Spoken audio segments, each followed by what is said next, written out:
When a person begins to think of poverty in their country, they can't help but think something should be done, or the poor should be helped.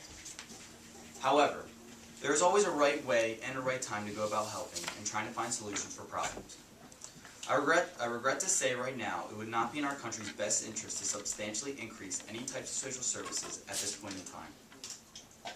Only until our economy has bounced back from the recession and is showing signs of prosperity would it be smart and actually effective to try to increase funds to social services of any kind. In the early 1990s, the U.S. economy was going through a similar recession. Once President Clinton took office, he launched an economic strategy that would turn out extremely effective and in the end boosted the economy. President Clinton started out by establishing fiscal discipline, a limiting budget deficit, keeping interest rates low, and spurring private sector investment. Next, President Clinton invested in scientific advancements, further research, and increase in educational technology. Finally, he opened foreign markets so American workers could compete abroad. After the 8 years of President Clinton's presidency and enforcing his strategy, his success is in stimulating the economy were easy to see. Now you might be asking, what does this have to do with the poor in our country? By the end of his presidency, 22 million new jobs were created.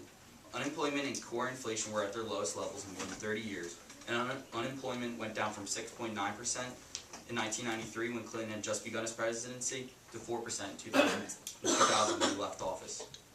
According to the Clinton-Gore record of progress, President Clinton's economic plan brought forth higher income for lower-income families, the lowest poverty rate in 20 years, the lowest poverty rate for single mothers on record, and the smallest welfare rolls since 1969.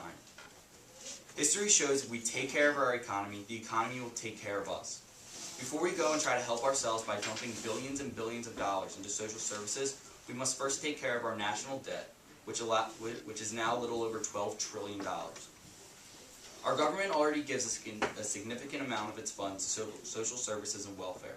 According to the 2009 Federal Budget Review, last year the government spent $789 billion on social services.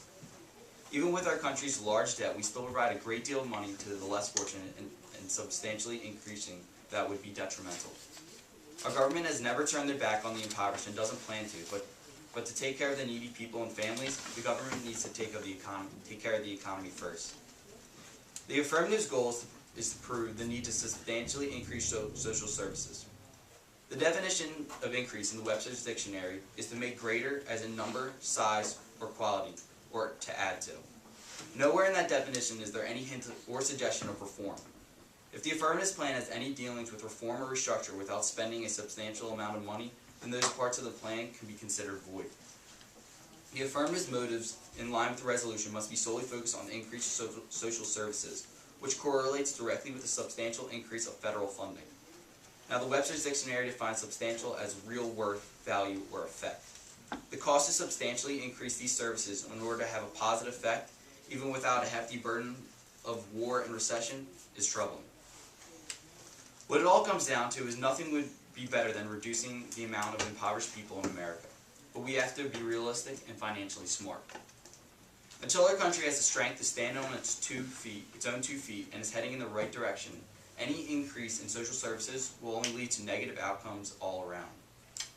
As I was saying before, if we take care of the economy will take care of us. President Clinton took charge and put the U.S. back on its feet in a time of recession. Once his economic plan showed signs of success, he began to focus on reforming social services such as Head Start and motivating people to get jobs. A substantial increase in social services will not have a positive effect in this country, and needs will only cause more harm to the system. Once the U.S. government decreases the national debt, begins to cut back on its involvement in foreign wars, and the economy makes a much-needed comeback, any increase in funds to social services will end up being insignificant and ineffective. It is clear that now is not a practical time to increase the social services substantially. From the brilliant movie Jerry Maguire comes a quote that I find analogous to the situation. Help me, help you. And I say to you, my peers, if the economy was a man and looked identical to Tom Cruise, he'd be shouting at the top of his lungs to the American people, help me, help you, dummies.